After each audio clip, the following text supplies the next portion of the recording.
नमस्कार, स्वागत है आपका हमारी खास पेशकश रबी के सही आंकड़े अभी। यानी रबी सीजन को लेकर लोगों के मन में काफी दुविधाएं हैं। किस तरह का उत्पादन इस बार रहेगा? सरकार ने अपने टारगेट तो तय कर रखे हैं क्या, लेकिन उस दिशा में हम बढ़ रहे हैं? किस तरह का उत्पादन नंबर होने वाला है रबी के एक एक फसल को लेकर हम आज चर्चा करने वाले हैं। और चर्चा में साथ देने के लिए और अपना अनुमान लेकर हमारे साथ जी चंद्रशेखर साहब हैं, जाने माने कमोडिटी गुरु, कमोडिटी एक्सपर्ट, जो हमेशा सीजन के उत्पादन से पहले वो अपना अनुमान लेकर आते हैं और ग्राउंड के लोगों से लंबी चौड़ी उनकी बात होती है। लंबे डिटेल्स के बाद पूरे आंकड़े वो जो जुटाते हैं, कई महीनों की मेहनत के बाद वो इस नंबर्स को लेकर आते हैं। तो ये अनुमान काफी अहम होगा रबी फसलों के हिसाब से, रबी सीजन के हिसाब से। लेकिन हम शुरुआत कर लेते हैं मॉनसून को लेकर। चंद्रशेखर सर, बहुत बहुत शुक्रिया सबसे पहले आप हमारे स्टूडियो में आए और ये तमाम आंकड़ों पर आपने इतनी मेहनत की है, इतने लोगों से आपने बातचीत की होगी। सबसे पहले मैं मॉनसून को लेकर बात आपसे करूंगा। मॉनसून को लेकर क्या स्थिति बन रही है? क्योंकि एल नीनो एक्टिव है, जिस तरह की स्थिति चाहिए, जो मॉइस्चर चाहिए जमीन को, वो मिल पा रही है कि नहीं, उस पर पहला आपका कमेंट चाहिए सर। हम पहले बात करेंगे दक्षिण पश्चिम मॉनसून जो 2023 वाला, जब वो समाप्त हुआ तब लगभग 6% कमी डेफिशिएंसी था उसमें। उसके वजह से ज़मीन में नमी कमी थी।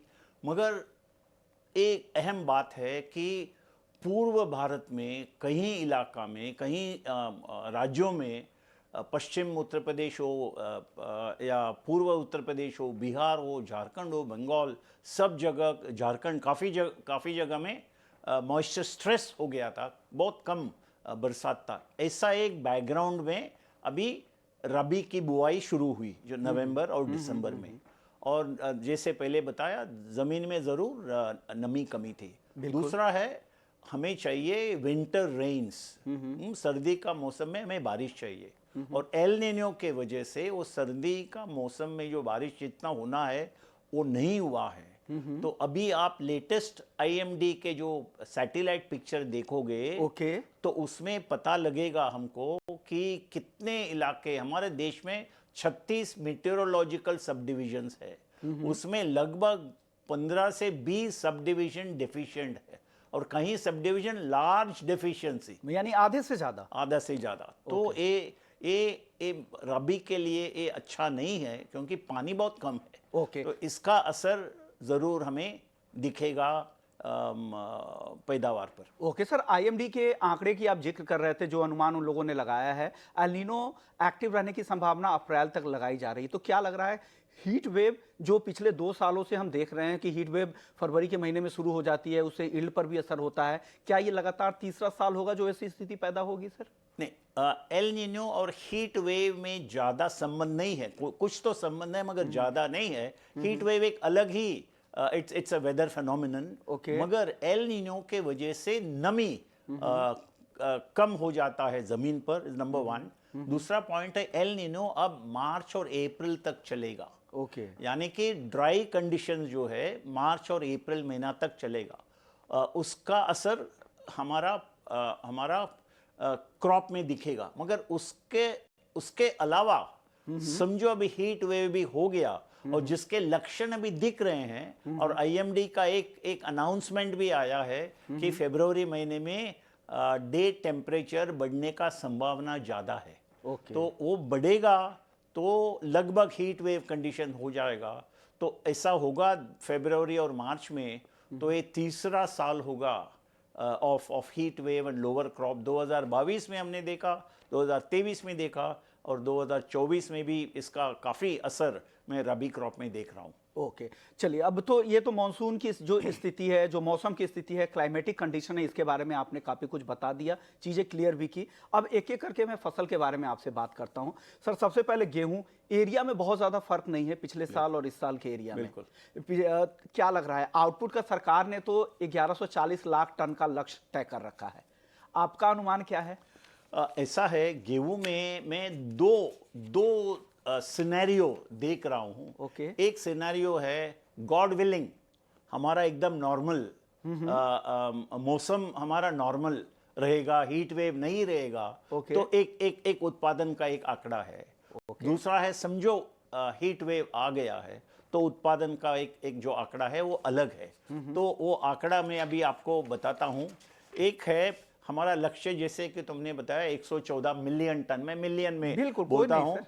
तो सिनेरियो नंबर 1 क्या है कि मौसम अच्छा रहेगा, ओके। हीट वेव नहीं होगा, और भी आगे जाकर के फरवरी में बरसात होगा, विंटर रेंज होगा, ये सब अनुमान, फेवरेबल चीजें आपके रही तब। फेवरेबल। तो उसमें मैं मानता हूं 102 से 104 मिलियन टन का उत्पादन होने का संभावना है। ये सिनेरियो 1। सिनेरियो 1। बट सिनेरियो 2 में समझो हीट वेव आ गया, और मगर हमारा जो वीट रिसर्च इंस्टीट्यूट ने बोला है कि 70% गेहूं जो है heat resistant, heat tolerant varieties है।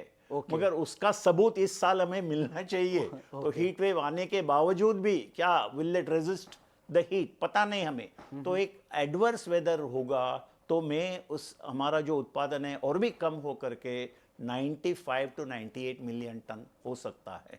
तो normal scenario 102 104, not normal less than satisfactory will be 95 to 98। इसमें और एक बात कहना चाहता हूं, हमें इसको पिछले साल का आंकड़ा से देखना चाहिए, compare with last year number. Last year सरकार ने पहले बताया 112 मिलियन टन का। बिल्कुल। अगर आपको भी याद है हमने बात की है, और हमने बताया कि 104 105 से ज्यादा होगा ही नहीं। उसका सबूत है फूड कॉर्पोरेशन का प्रोक्योरमेंट वगैरह वगैरह। तो अब सरकार ने जरा सा घटा के 110.6 का रखा है। वो भी इसमें मानता नहीं हूं, ये तो 2023 का हम बात कर रहे हैं, वहां भी 104 105 मिलियन का ही है। तो वही उससे भी कम होने का संभावना इस साल है। तो एक खतरा है गेहूं में। देखिए ले आपके रिपोर्ट है, आपने इसमें डिटेल्स में बातचीत की होगी, ग्राउंड के लोगों से इतनी बातचीत की है, और दो सिनेरियो सर ने समझाया है। पहला सिनेरियो, अगर मौसम वेदर आपके अनुकूल रहता है, हीट वेव नहीं आती है, तो 1020 से 1040 लाख टन उत्पादन का अनुमान। अगर हीट वेव आ गया तो वो 950 से 980 लाख टन भी उत्पादन रह सकता है। ये दूसरे सिनेरियो में अगर चीजें अनुकूल नहीं रही तब। चलिए अब सर पल्सेस की बात कर लेते हैं। पल्सेस में चना सबसे प्रोमिनेंट और काफी उम्मीदें रहती है, क्योंकि बाकी दालों की महंगाई की भरपाई यहीं से होती है।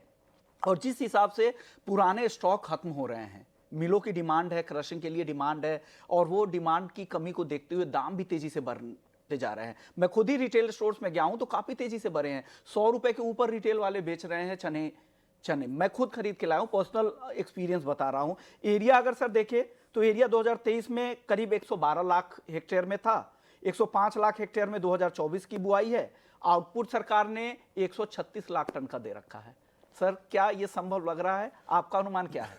बिल्कुल, हम इसके बारे में भी हम चर्चा कर चुके हैं यही चैनल में।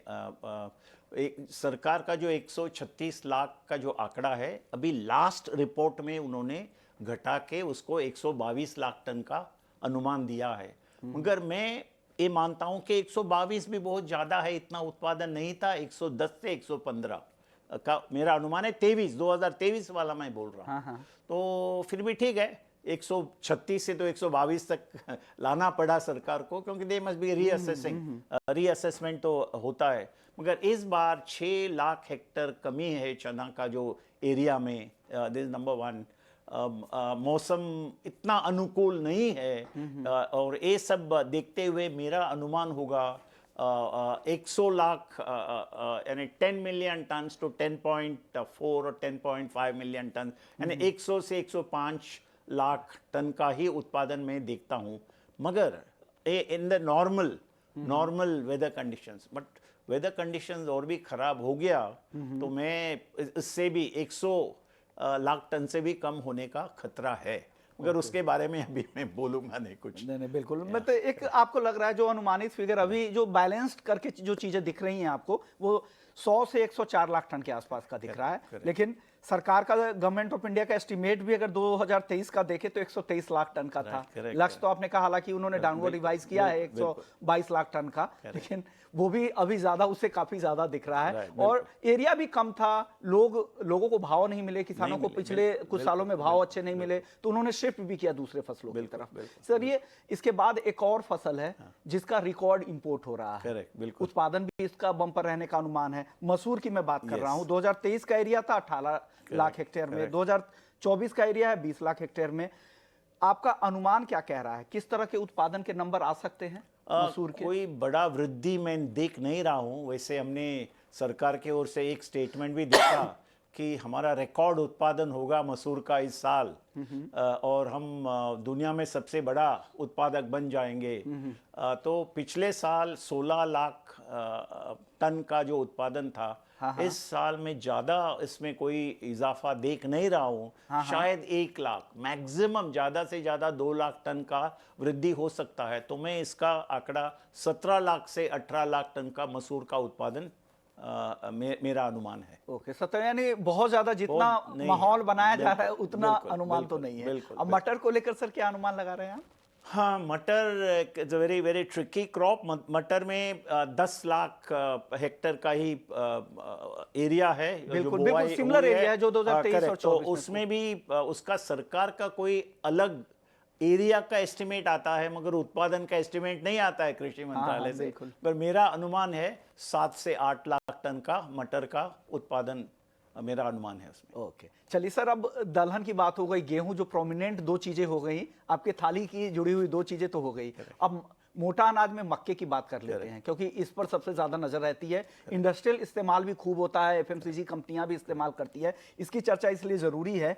मेज के एरिया की अगर बात करें, 2023 में 23 लाख हेक्टेयर में बुआई हुई थी, उतना ही एरिया 2024 में भी है। बिल्कुल बिल्कुल। सरकार के अगर टारगेट को देखें तो 97 लाख टन का उन्होंने उत्पादन का टारगेट तय कर रखा था। आप क्या समझते हैं सर, आपके आंकड़े क्या कह रहे हैं? मैं देख रहा हूं बुआई का एरिया, जो मेटेरोलॉजिकल सब डिवीजन है, राज्य है, बहुत राज्यों में बिल्कुल पानी नहीं है, सूखा जैसा हालात है रबी सीजन में खास करके, और उसका असर जरूर मैं मक्का का उत्पादन में देख रहा हूं। मेरा अनुमान होगा बिटवीन 92 to 95 लाख टन्स मक्का का, इससे ज़्यादा होने का संभावना मैं नहीं देख रहा हूँ।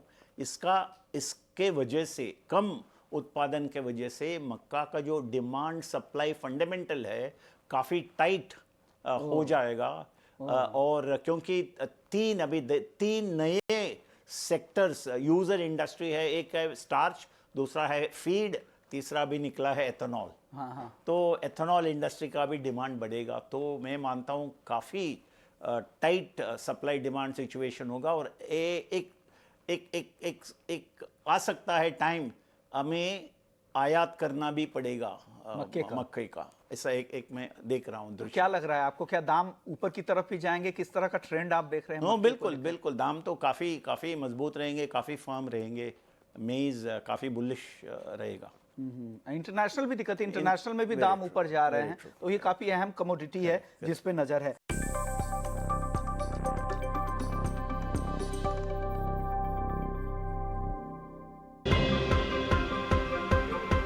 टेक्निकल चार्ट हो या फिर एफ&ओ, किस खबर का होगा आप पर कितना असर? व्यापार जगत से जुड़े हुए हर मुद्दे का विश्लेषण समझिए मेरे साथ आसान भाषा में।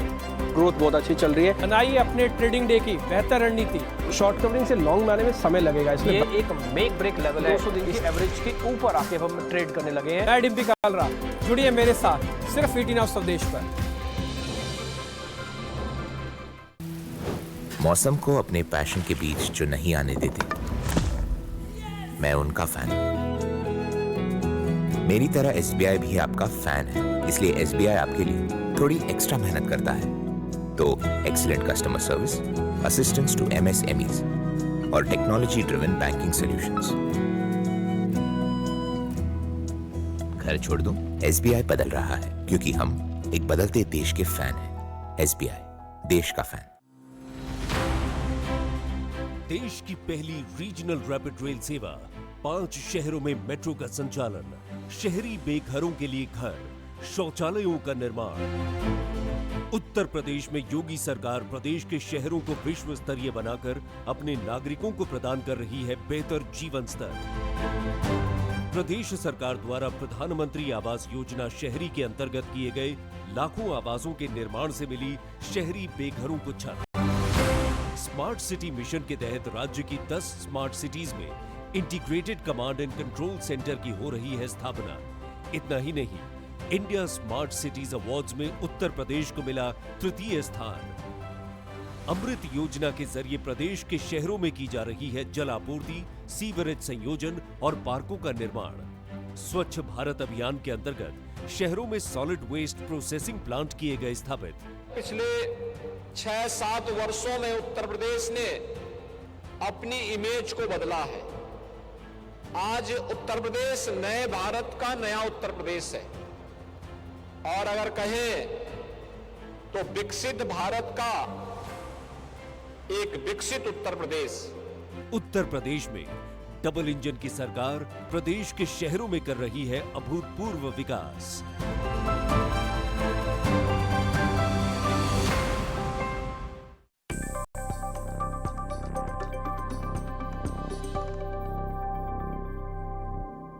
सर चलिए अब कुछ आगे बढ़ते हैं, तिलहन की बात कर लेते हैं। तिलहन का जो एरिया था, कुल तिलहन का जो एरिया है रबी सीजन के लिए वो 110 लाख हेक्टेयर में और 2023 का, और 111 लाख हेक्टेयर में इस साल के लिए है। अब RM सीड्स जो सरसों हैं वो काफी अहम है अपने लिए। इसका बुआई एरिया 98 लाख 2023 का, और इस साल 100 लाख हेक्टेयर में बुआई हुई है, और सरकार ने 131 लाख टन का उत्पादन का ये लक्ष्य तय कर रखा है। आपको क्या लग रहा है सर, क्या ये फिजिबल आपको दिख रहा है, या हालांकि अभी भी बहुत लोग कह रहे हैं कि बम्पर उत्पादन होगा कई सारे, आप क्या समझते हैं सर सरसों को लेकर? बम्पर उत्पादन जब लोग कहते हैं वो हिस्टोरिकली पिछले 5 साल में कितना था वो देख करके अभी बम्पर कहते हैं। अगर मेरा बम्पर होगा, सरकार का अनुमान से भी ज्यादा उत्पादन होगा तो मैं बम्पर मानूंगा। First point. दूसरा पॉइंट है, आप हमें इसका तुलना पिछले साल का जो उत्पादन के आंकड़े हैं उससे देखना है। 126 लाख टन का उत्पादन है सरसों का। 2023 का उत्पादन का जो आंकड़ा वो मैं नहीं मानता हूं। हमने भी इस चैनल में ही चर्चा किया था जब भी मेरा आई थिंक आंकड़ा था, if I remember correctly 110-115 lakh ton का। और इंडस्ट्री में भी, ट्रेड में भी कई लोग यही मान करके अपना बैलेंस शीट तैयार करते हैं। तो इस साल मैं मानता हूँ वही आंकड़ा रहेगा 115 से 120 लाख के अंदर। मैं एक रेंज देता हूँ क्योंकि हमारा देश में हम एक कोई फिक्स्ड प्रोडक्शन नंबर पे वी कांट फोकस। हमें एक रेंज देना है क्योंकि उत्पादन कीप फ्लक्चुएटिंग। तो ये रेंज का अंदर 115 से 120 लाख टन का अंदर उस रेंज में हमारा उत्पादन होने का संभावना है सरसों का। ओके, 115 से 120 लाख टन होने का अनुमान। तो क्या लग रहा है प्राइसेस किस तरफ जाएंगे, क्योंकि किसान परेशान है, इसलिए सवाल पूछना जरूरी है। MSP के नीचे भाव है, लगातार सवाल यही आते हैं कि भाव कब बढ़ेंगे, आप चर्चा नहीं करते हो सरसों। तो सरसों के भाव पे भी सर कुछ बताइए। तो सरसों के भाव will also depend on our import policy and import tariff. क्योंकि हमारा उत्पादन अच्छा है तो इसके लिए हमारा तेल का उत्पादन भी बढ़ना चाहिए हमारा देश में। मगर जो आयातित तेल है उसका जो ड्यूटी स्ट्रक्चर है वो काफ़ी दबाव डालता है हमारा तिलहन के भावों में। बिल्कुल एक काफ़ी अभी बजट में भी बताया था हम आत्मनिर्भर की ओर बढ़ रहे हैं यार, हमें आत्मनिर्भर की ओर बढ़ना है। काफ़ी पॉलिसी ऑप्शंस है और इसके बारे में हम 5 साल से बात कर रहे हैं आत्मनिर्भर इन ऑयल सीड, मगर कोई ठोस कदम अभी तक सरकार ने उठाया नहीं है। काफ़ी पॉलिसी ऑप्शंस अवेलेबल है, इसके बारे में मैं बात किया हूँ, लिखा भी हूँ। तो इसमें किसानों को अच्छा भाव मिल सकता है प्रोवाइडेड हमारा ट्रेड एंड टैरिफ पॉलिसीज किसान का अनुकूल होना चाहिए। अभी तो ये उपभोक्ता का अनुकूल है हमारा ट्रेड एंड टैरिफ पॉलिसी। बिल्कुल। तो उसमें we need to tweak that policy. बिल्कुल। हालांकि किसान भी उपभोक्ता जरूर है, लेकिन किसानों के को मारकर आप इस तरह की चीजें नहीं कर सकते हैं। और वही हाल सोयाबीन को लेकर भी है। सोयाबीन में सर हालांकि कुछ लीक से हटकर है, खरीफ की फसल है, लेकिन उसके बाद भी मैं सोयाबीन को लेकर भी पूछता हूं। MSP के नीचे भाव है, अब उम्मीद लगाई जा रही है कि बढ़ जाए। क्या लग रहा है आपको क्या सोयाबीन में क्या होने वाला है? किस तरह के प्राइसेस आगे चल के दिखेंगे आपको? नहीं, सोयाबीन में कोई बड़ा तेजी आने का संभावना मैं नहीं देख रहा हूँ, क्योंकि सरसों का जो भी ये भी बोझ है 115 लाख टन, अच्छा उत्पादन अच्छा है एरिया हमारा है, बिल्कुल। देश के लिए। हिस्टोरिकली हम देखेंगे उससे अच्छा है ज़्यादा। तो इसका जो बोझ है, इसका जो वजन है, प्रोडक्ट बर्डन ऑफ प्रोडक्शन, वो काफ़ी सभी तिलहनों में हमें दिखाई देगा। और विश्व बाजार में हम देखेंगे तो इस साल 2023-24, जैसे कि मैंने एक सेमिनार में अभी बात भी की थी कि उसका हमारा विश्व बाजार में उच्च रिकॉर्ड प्रोडक्शन ऑफ तिलहन और record production of vegetable oil, तो इसका भी दबाव हमें दिखाई देगा। तो मैं कोई बड़ा वृद्धि भाव में देख नहीं रहा हूँ, प्रोवाइडेड सरकार का ये जिम्मेदारी होना चाहिए कि हमारे जो ट्रेड एंड टैरिफ पॉलिसी है एडिबल ऑयल के, वो किसान का हित में हो, उपभोक्ता का हित में तो अभी तक इतना 20-25 साल से चल रहा है, तो अभी किसान का हित में हो। हमें उपभोक्ता का इंटरेस्ट को कॉम्प्रोमाइज नहीं करना है, but you can finally balance farmer interest and consumer interest. उसका मैं कई बार लिख करके दिया हूँ, जितने पॉलिसी ऑप्शंस अवेलेबल है, मगर उसके लिए हमें पॉलिटिकल विल चाहिए उसको अमल करने के लिए। बिल्कुल जरूरी है, क्योंकि जिस तरह के ड्यूटी स्ट्रक्चर है, जिस तरह का रिकॉर्ड इंपोर्ट हो रहा है, तो उससे तो प्राइस सप्रेस तो रहेंगे ही, दबाव तो दिखेगा ही। एक पॉइंट है एक्चुअली, कोई भी इकोनॉमी में, किसी भी देश में कोई भी एक कमोडिटी काफ़ी डेफिसिट में है, तो उसका क्या असर दिखेगा हमें मार्केट में? वो डेफिसिट कमोडिटी का भाव बढ़ेगा। करे ये लॉजिकल नॉर्मल इकोनॉमिक लॉ है। हमारा देश इज एन एक्सेप्शन। सिर्फ हमारा देश में हमारा तिलहन इतना सीरियस डेफिसिट में है, उसके बावजूद भी हमारा किसान को भाव नहीं मिल रहा है, मल्टी ईयर लो पे है। तो मल्टी ईयर लो, तो इसका मतलब है हमारा जो पॉलिसी है इस क्षेत्र के, और जो भी नीतियां हैं वो सही नहीं है। उस नीतियों को हमें दोबारा सोचना पड़ेगा और मोर फार्मर फ्रेंडली पॉलिसीज हमें लाना होगा। बिल्कुल, पूरी तरह से ओवरहॉलिंग की जरूरत है, इस फ्रंट पे तो है ही। सर, आपसे व्हीट पे प्रोडक्शन की तो बात की, लेकिन प्राइसेस को लेकर नहीं बात की। अब उत्पादन के नंबर जो ये है, तो जो देख रहे होंगे, किसान देख रहे होंगे, स्टॉकिस्ट होंगे, वो जानना चाह रहे होंगे फिर प्राइस किस तरफ जाएंगे। आपके उत्पादन के आंकड़ों के हिसाब से जो आपने दिया है 1020 से 1040 लाख टन का फर्स्ट सिनेरियो, और दूसरा 950 से 280 लाख टन का, दोनों सिनेरियो में प्राइसेस किस तरफ जाते दिख रहे हैं गेहूं के? हालांकि काफी हद तक रेगुलेटेड भी है, सरकार के पास भी है, लेकिन क्या लग रहा है आपको आगे? दो चीज़ है इसमें। एक, हमें देखना चाहिए फूड कॉरपोरेशन ऑफ इंडिया का कितना प्रोक्योरमेंट होता है। 2022 में 340 लाख टन का जो प्रोक्योरमेंट का लक्ष्य था, उसके सामने 200 लाख टन भी उनको प्रोक्योरमेंट नहीं मिला, वो खरीद नहीं पाए। पिछले साल 2023 में भी 340 लाख टन का जो लक्ष्य रखा था उन्होंने प्रोक्योरमेंट का, उसका सामने कुछ मुझे लगता है 250 या 260 लाख टन का ही वो खरीदी कर पाए।